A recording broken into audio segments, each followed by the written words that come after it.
SwayamPrabha. Digital India. Educated India.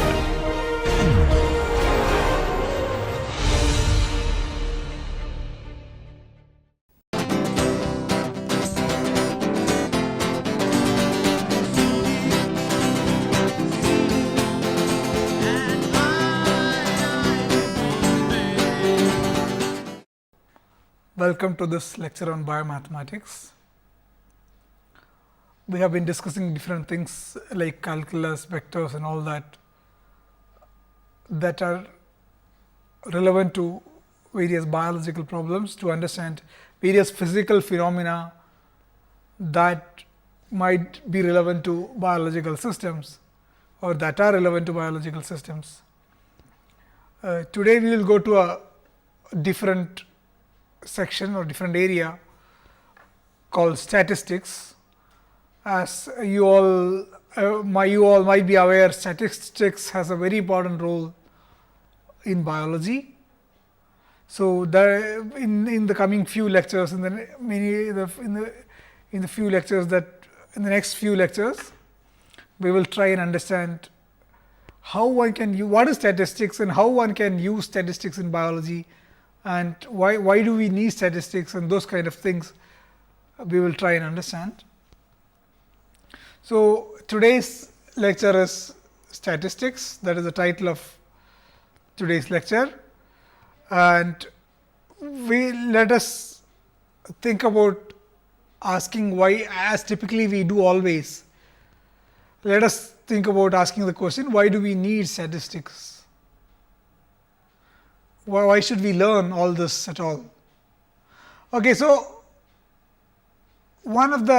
there are many reasons. We will come and as the end of this many sections, you will be clear why we need to learn statistics. But biology is a physical science, and the understanding of systems, biological systems, are mainly obtained through experiments. So, we do many experiments to understand the biological systems, and when we do typically experiments, we get a lot of numbers, a lot of data. So, which are like a set of numbers, and how do we make some sense out of those numbers? Like just me a number wouldn't mean anything. So, one way of this idea of to understand some ideas from statistics is absolutely necessary to make some sense out of the data that we are getting. And even to understand like whether the data is correct or like how should we do the experiment so that we get something meaningful. To plan the experiments properly, one need to understand statistics in principle. So, that is the aim, like we will see what kind of experiments one should plan, so that the data that we get out of these experiments have some significance, statistical significance, or it has some meaning. So, even before doing an experiment, one should think about how to plan this experiment keeping statistics in mind. So, when we use statistics in our daily life, so basically what we are saying is that experiments or simulations produce large amount of data, and how do we make sense out of this numbers so that we get large numbers. But before going to experiment, even in real life, we often use statistics, knowingly or unknowingly. So, let us take some simple statements that we make in our daily life, and let us think about what do we mean by that. So, let us see, like one statement we make is this. So, we often say, for example, that it takes 30 minutes to travel from my college to my college from my home. So, that like all of you would have told to somebody that it takes like this many minutes, it takes 30 minutes to reach my college, or it takes 30 minutes to go from here to there. It takes 30 minutes to go to the nearest movie theater. So, you say such kinds of statements you always make in day-to-day life, And what exactly we mean here? Let us think about it. When we say it takes 30 minutes to reach my college, what exactly do we mean here? And what we do not mean? So, look at here. So, what do we mean? And what we do not mean? And surely we do not mean that each and every day we take precisely 30 minutes. This is not true, right? In some days you might take like 40 minutes, like let's say one day the traffic is very heavy traffic, like, and the buses are going very slow, then you might take much more than 30 minutes. Some day the roads could be empty and you might reach there in like 20 minutes. Some days you might take 35 minutes, some days you might take 25 minutes. Like, even if you are walking, let's say you are walking, you are not going by bus, so the traffic do not influence you. Let's say you are walking, someday you might have some physical, you might not be that fit to walk very fast, so you will walk slowly, so you will take like the 40 minutes. Someday you might be very you are feeling good and you can walk pretty fast, and then you will be reaching in 20 minutes. So, depending on various conditions, it can fluctuate around 30 minutes. And when we say it takes 30 minutes, what we typically means is that on an average it will take 30 minutes. That is what we are meaning. We mean on an average it takes 30 minutes. So, that is what is written here. When we say that when we say that it takes 30 minutes, what we are saying is that it will take 30 minutes to reach the college on an average. On an average, it will take 30 minutes to reach. So, when we say such things, we are using the idea from statistics called average or mean. Knowingly or unknowingly, you use this idea called statistics, and you without, even if a layman who has not learned any statistics has this intuitional feeling about average, or even layman, when he would say or she would say that it takes 30 minutes to reach from here to there, when that person says this, she doesn't clearly mean precisely 30 minutes, she surely means that on an average it will take 30 minutes. So, this average is like in our day-to-day activities, when day-to-day life, this idea of average is actually built in. It's intuitional. It is. We have this intuitive feeling that what an average means. But when we are in science, like when we do science, we have to be more precise. Especially when we do mathematics, we have to be more we have to write things very precise manner. So science is like the more precise you say, it is more reproducible and more scientific in some sense it is. So, we like things to be stated in a very precise manner. So, when we say average, we have to tell what exactly this average is. So, let us take an example. So, let us imagine that your act of going to college, from home to college, think of it as an experiment. So, traveling to college is an experiment. So, you start at a particular time, you look your watch when you start, and when you reach the college, you look the watch and note down the time. Let's say every day you note down the time it takes to reach the college. So, you have a table. The day 1 it took 35 minutes, day 2 it took like 25 minutes, day 3 it took some other minutes. So, you can essentially, you will get a table. So, have a look at here. This is some typical example of a table, if you wish. So, we are thinking traveling to college as an experiment, and each day we are noting down the time it takes to reach the college. And day 1, let's say it took 27 minutes, day 2 it took 33 minutes, day 3 it took 31 minutes, day 4 it took 29 minutes. So, none of these days, if you look, we have not taken precisely 30 minutes, like somewhere around 30, some days 27, 33, 31, 29. Still, when we ask, we will say it's like 30 minutes. So, what do we mean by that? So, that is the definition of average. The average is defined in the following way. So, the average or mean, it is also called mean. So, the mean time to reach the college, also there is a C missing here, it's like college. So, the mean time it takes to reach college can be calculated in the following way. So, let us look at here. So, the mean time, so here we are. So, the mean time to reach the college is 27 plus 33 plus 31 plus 29 divided by 4.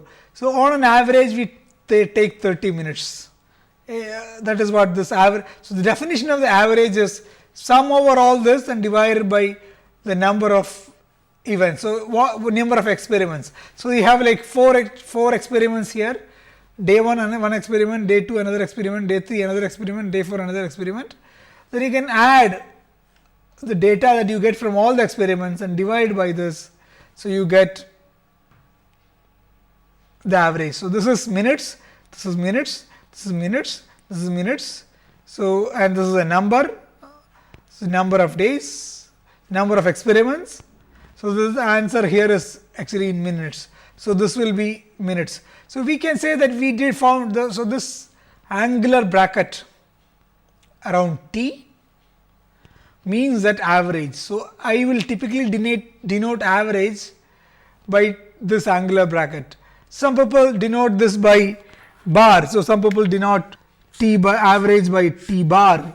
So, like T bar is T 1 plus T 2 plus T 3 plus. So, you can take many n experiments and divide by n. So, some people write this as T bar. So, both mean the same, T or T bar, T angular bracket or T bar. This is some typical notations for T average, average time, and this is the answer. Okay. So, we can generalize this as T 1 plus T 2 plus T 3 plus dot dot dot, that means T 4, T 5, T 6 up to n if you do n experiment. So, the n was 4 in the previous case. So, it was just T 1 plus T 2 plus T 3 plus T 4 and divided by n. This can be written as a in mathematically as using this symbol called sum, sigma. So, this is capital sigma. So, sigma I equal to 1 to n means you do this sum T I will vary from 1, I will vary from 1 to n. So, somebody tells if when you say sum over I is equal to 1 to n T I, this means that first I is equal to 1. So, T 1, then I is equal to 2 T 2. So, sigma means sum. So, this is sum, then sum by putting I equal to 3, then you have to just sum till I is equal to n. So, the sum over I T I sigma I T I means this. So, when somebody says, if you see this symbol sigma, this is what it precisely means. So, mathematically this notation sum over I, the sigma notation, capital sigma, is typically used to represent summation. So, the average T average is nothing but sum over I T I 1 over n. So, this is what it is. Now, let us take another example. You might have also said, for example, my mark is 70%. So, let us take this example. Let us say, we often say that I have got 70% of mark for my class 12 exam. So this is something that we often say. We often say that I have got 70% of mark for my class 12 exam. What do we mean? We mean that average of all subjects is 70 out of 100. So if I find average of all subjects, I will get 70 and the total mark is 100. So 70 by 100 is 70%. So let us try and understand this a bit more. Such a situation you might have said it. So let us take one case for this. So let us case this particular case.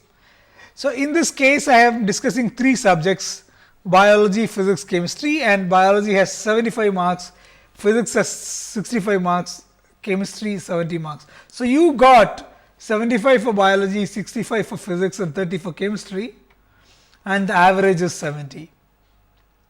So even in this case you will say that, okay, I got average mark 70 for my class 12 final exam.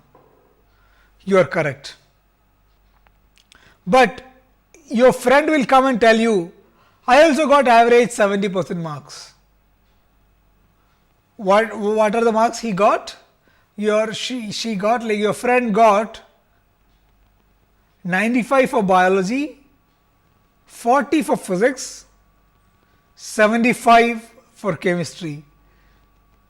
And the average of this 95 plus 40 plus 75 divided by 3 is 70. So your friend also got average 70% marks, you also got 70% mark. So what is the difference? Is there a difference?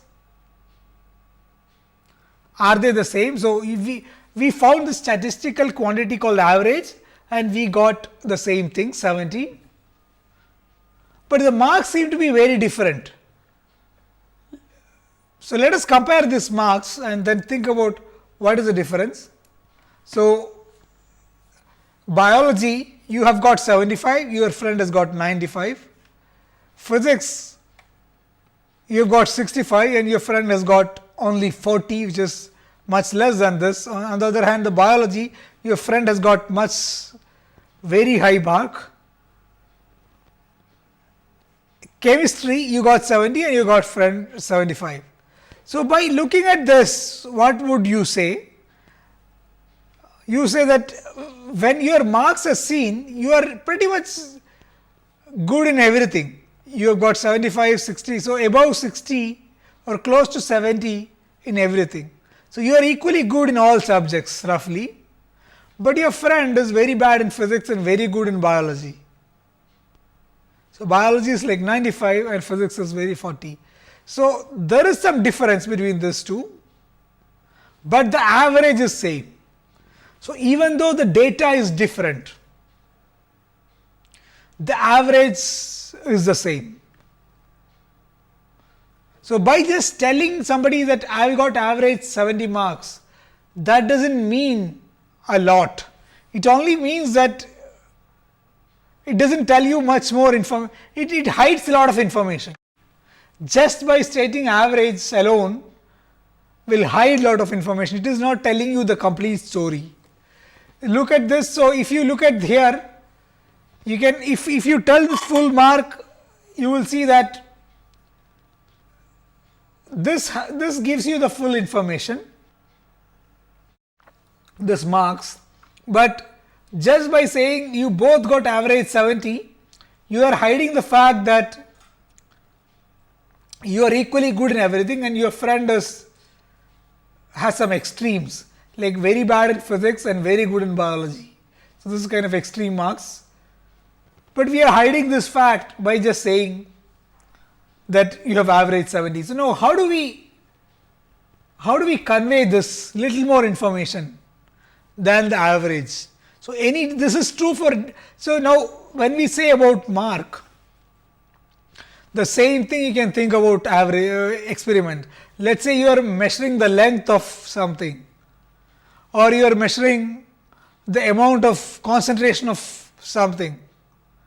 So, the concentration in 10 experiments, in one experiment it could be like, instead of marks you can put like micromolar or nanomolar, and see like all these experiments you could have and say that the average concentration is 70 micromolar.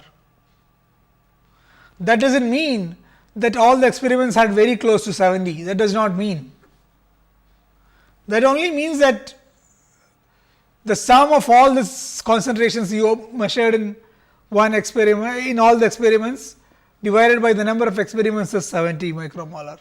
But that does not mean that in one experiment you might have had taken 40 micromolar, in some other experiment you might have taken 95 micromolar. So, whatever we have here in terms of mark as we presented here can be even equally adopted to concentrations. So, instead of this you can say experiment 1 75 micromolar, experiment 2 65 micromolar, experiments 3 70 micromolar, and 95, 40 and 70 in some other experiments. So, even here there is some difference in the way you have done experiments, and it is not basically reflecting when we just say average. So, what is the thing you should say? So, the answer is standard. You have to know something about standard idea of standard deviation in statistics. So, when we say about standard deviation, when we state standard deviation, that gives you little more information than just the average. So, when you say standard deviation, there is some deviation. So, what is deviation? Deviation from what? So, the answer is deviation from the average. So, we already got to know about average, and we have to think how much it deviates from the average. So, let us look at here. So, we had 75 marks and the average is 70.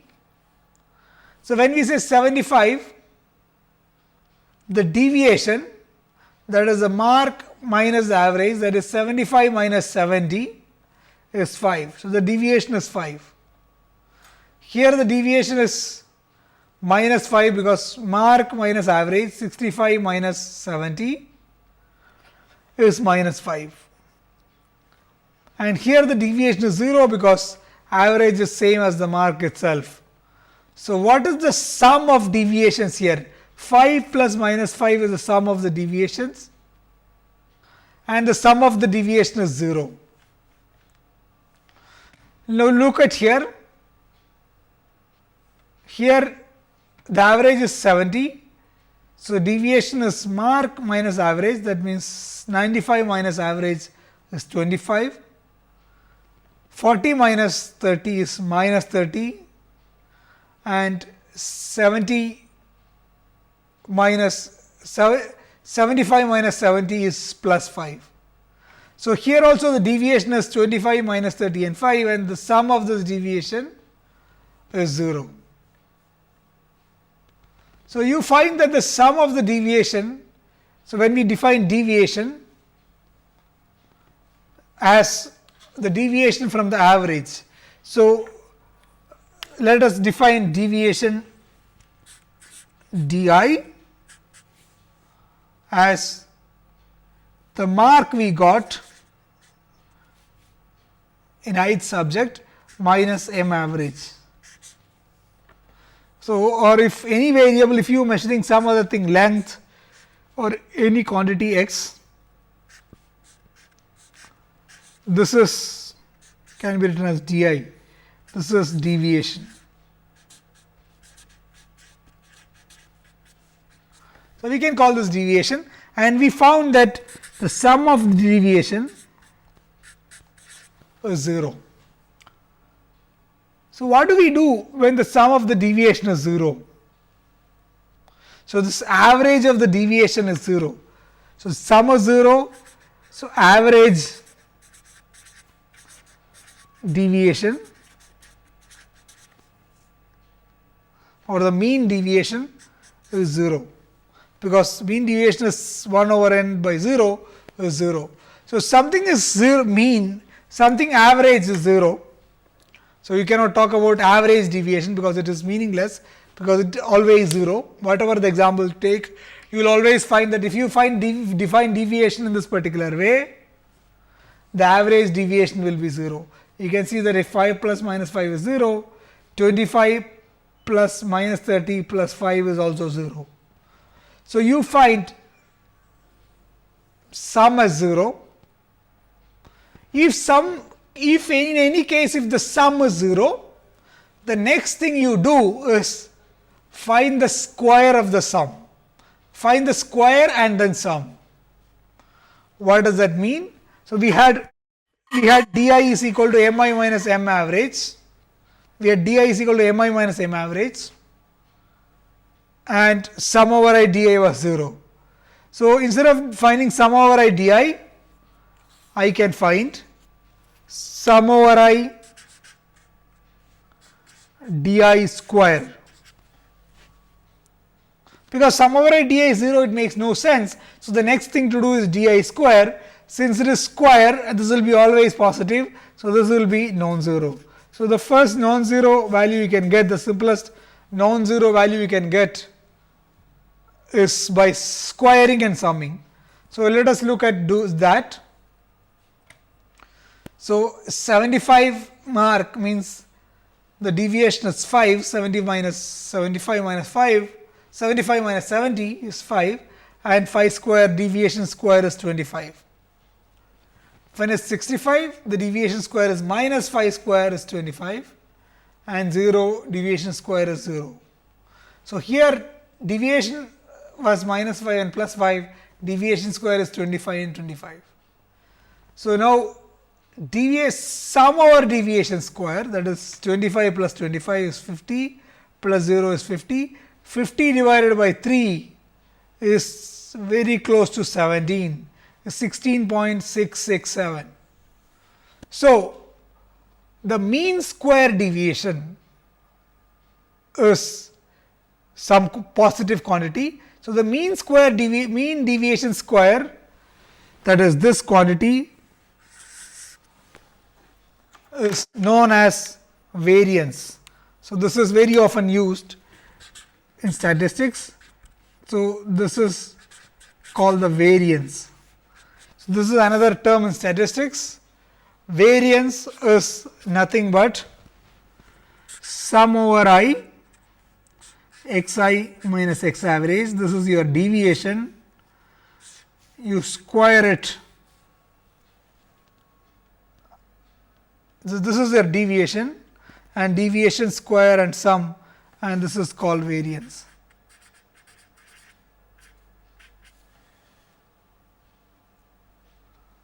Okay.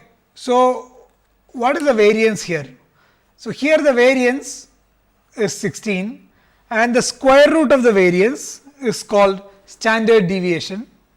So, whatever the square root of 16 point something is 4 point something. So, the square root of 16 is 4 point something. The standard deviation, it is often denoted as sigma, is d square average square root, it is 4.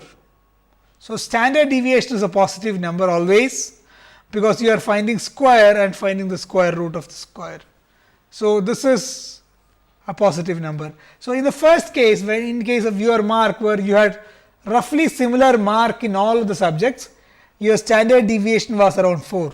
But now let us take your friend's case. In your friend's case, the marks were extreme, very high mark for biology and very low mark for physics, and a reasonable intermediate mark for the next chemistry subject. So, now let us look at the deviation square. So, the first one is 75, 95. So, 95 minus 70 is 25 square. So, it is like 625. So, here it is 35, because 30, 70 minus 40 is 30, 40 minus 70 is 30. So, minus 30 square is 900. So, this is again positive, and 75 and 70, the difference is 5 square, so it is 25. So, the sum is 625 plus 900 plus 25 divided by 3 is 516, 516 is very close to 25, 625 is the square of 25. So, square root of d square average is 22.73. So, the standard deviation is square root of deviation square average. So, such things are called root mean square. So, there is a square, there is a mean and there is a root. You might have, so standard deviation can be also called as root mean square deviation if you wish. Root mean square deviation, root mean square deviation.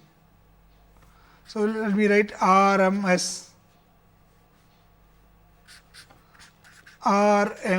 deviation. That means you find the square of the deviation, average it,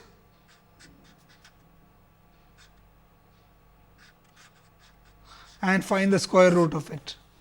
So, find the square first, average it and find the square. So, root, then mean, sorry, square, then mean and then the root. So, this is called root mean square deviation.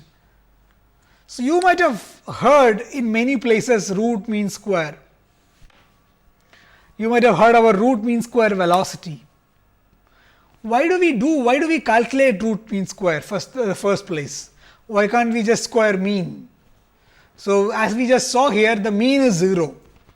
So, even in the case of gas molecules in this room, you know that some molecules will go this way, some molecules will go that way. So, the velocity has a direction. So, this direction velocity same, some other molecules this direction. So, the average velocity will be 0. Some molecules will be going in this direction, some other molecules will be coming in this direction. So, the average velocity of gas molecules in this room will be 0. So, then since the average is 0, to make some sense out of this velocities, you have to make the deviation from the average. So, then that is essentially like a standard deviation, and that is defined as standard deviation or root mean square deviation. So, that is the way deviation is defined. So, now let us go back to the data and let us look at it. So, if you look at it, the case 1 we had, the average was 70 and the standard deviation was 4. So, we can say that 70 plus or minus 4, because the deviation from the average is 4, the deviation from the mean. In the next case it was 70, then the deviation was 22.73, very close to 23, and this is very close to 4. So, 70 plus or minus 23, and here it is 70 plus or minus 4. So, if you look at here, the extreme values are not very different from 70 plus or minus 4. So, 70 plus or minus 4 is 74 plus something, and the extreme value is 75. Here the extreme value is 70, which is 65 minus 4 something. So, these extreme values are not very different from the once you take the plus or minus values. Even here the average is 70, the one extreme value is 95, which is so, and the standard deviation we got was 22.73, which is like 23. So, if you 70 plus 23 is 93, which is very close to this value, and 70 minus 23 is around 67, and 70 minus 23 could be, so what we have is here 70 minus 23. So, this is 47, and 47 is not very far from 40. So, this is another extreme value here. So, basically you have two cases, and two cases average is same 70, but the standard deviations are very different. Here the standard deviation is 20, close to 23, and here the standard deviation is only 4. So, much smaller standard deviation here and much big standard deviation here.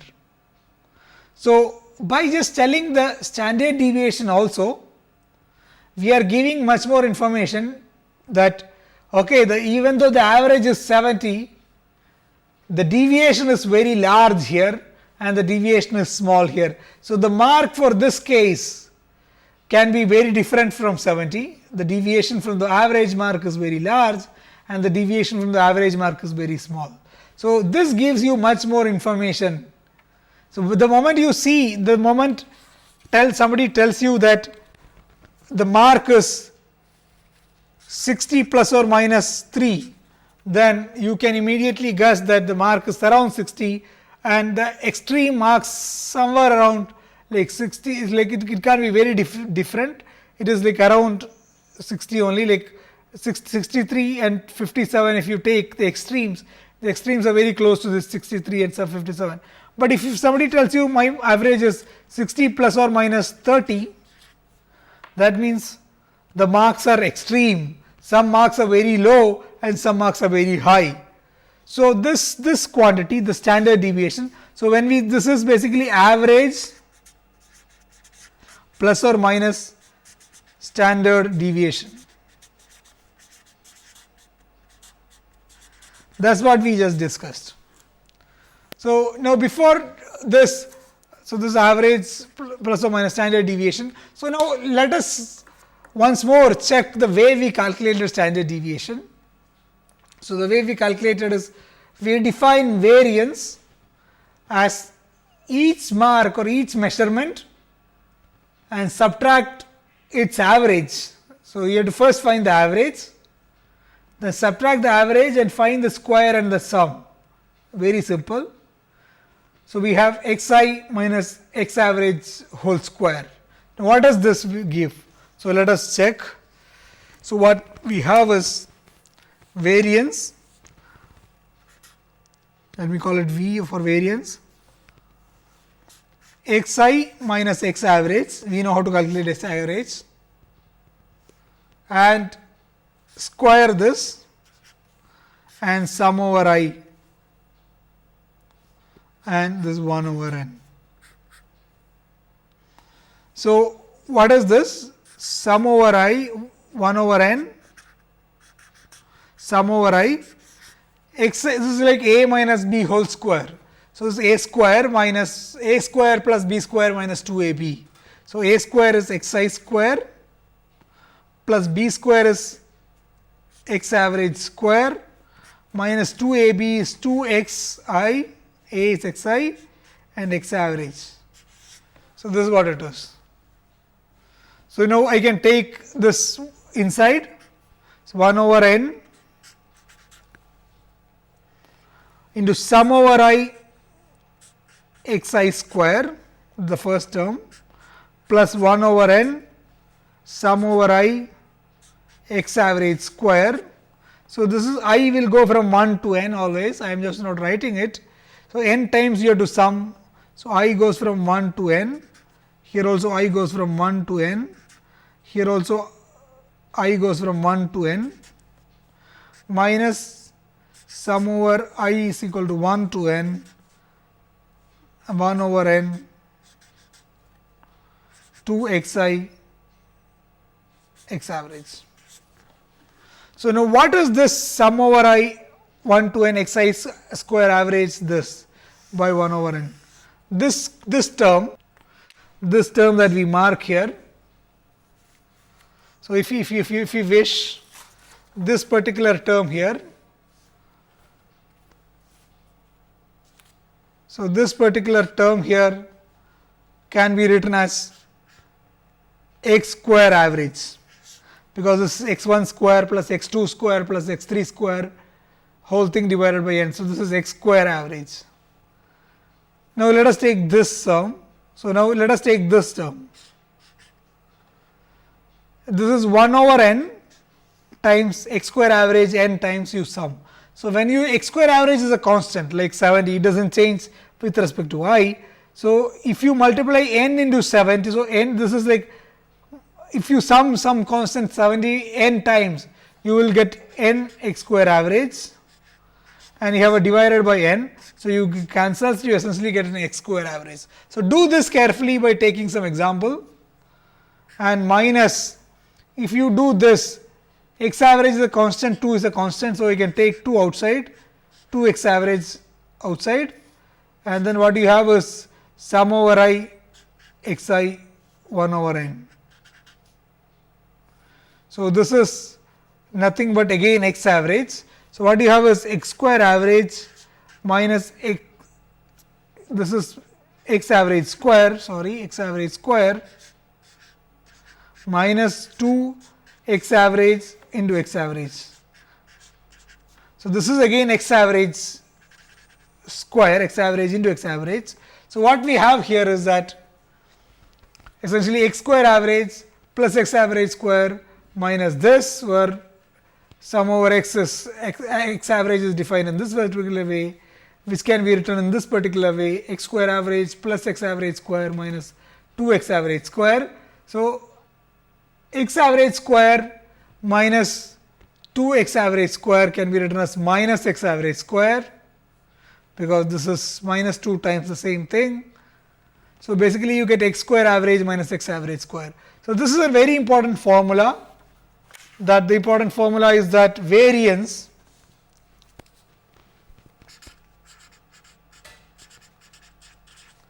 that is the square mean square of deviation is nothing but x square average minus x average square. Whenever I see this angular bracket, that means average. So, first calculate x square and then calculate the average of it, then subtract from that x average square, and the square root of this variance is called standard deviation or sigma. So, sigma is the standard deviation. This is square root of variance, which is x square average minus x average square. So, this is the definition of standard deviation. So, the standard deviation can be defined as sigma is equal to square root of variance, which is square root of x square average minus x average square. Okay. So, this is, so now you understand how to calculate the standard deviation. At the beginning we said that we said that anything that we say in a sentence can be, some ideas can be written as equations, and can be also shown as some graph. You can plot it. So, we have been always using equations, something, what does it, how do we say it in English, or what do we mean by something? How do we write it in mathematical equation? How do we plot it? How do we show it as a graph?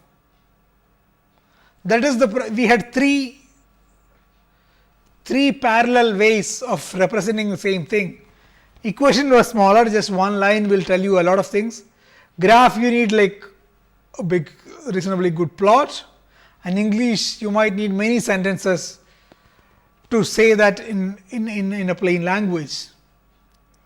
Now, how do we think about this variance, average, etc. in a graphical manner? So, the question, how do we graphically represent this? So, if you were to mark these numbers on a graph, how do you think about average and standard deviation? So, I strongly urge all of you to think things in a graphical, in a pictorial way, so that you get much more idea. So, let us quickly look how do we do this in a pictorial manner. So, let us look here. So, what we have here is, let us take the example of mark itself. So, you have a line representing marks. So, this is 0 and this is, let us say, 100.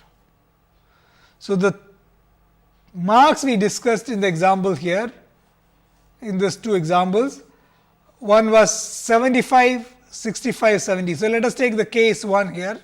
So, the 65, so let me mark this 65, and then there is a 70, there is a 70 here. So, let us mark a 70,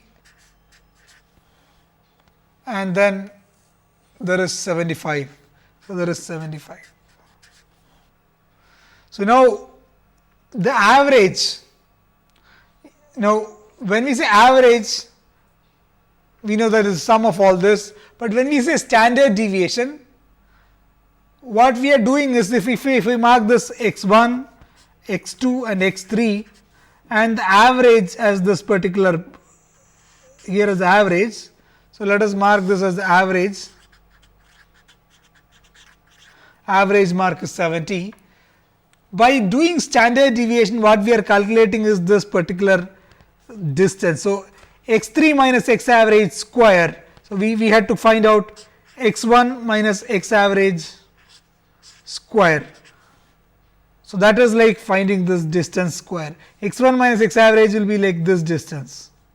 So, this distance square plus this distance square, this distance. So, that is x1 minus x3 minus x average square plus x average minus x2, x3 minus x average is same, so 0.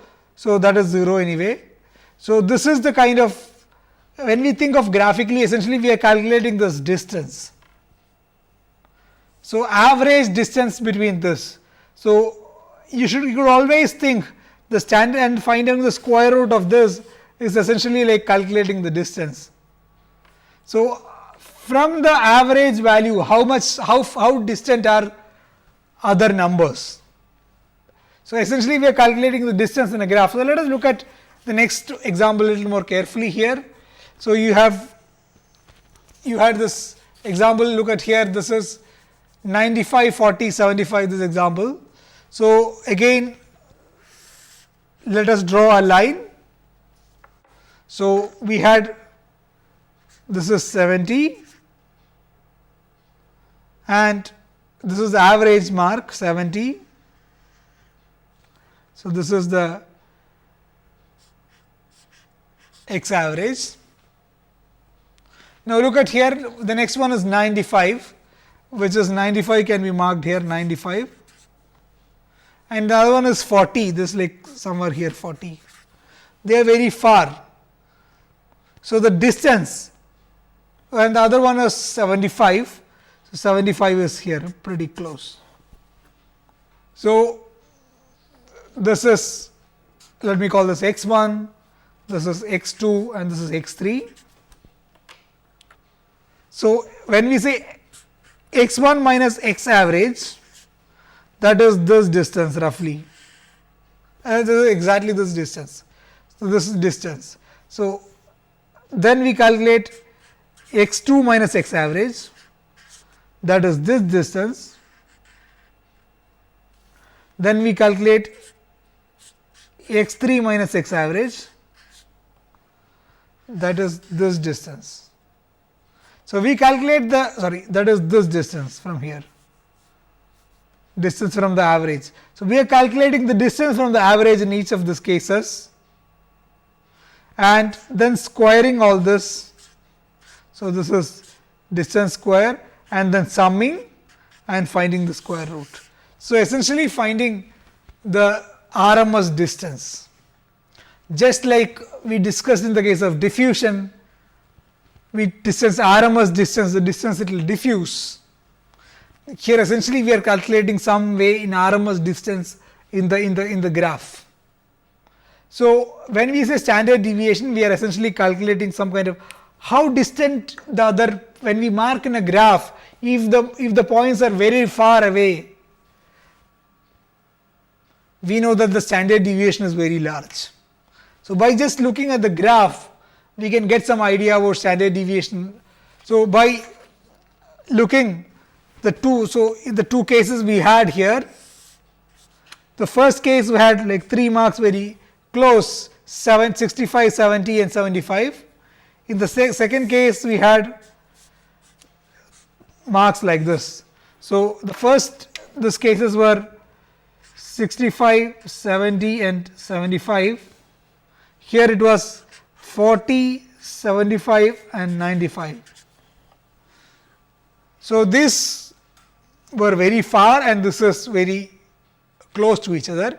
So, just by looking at it,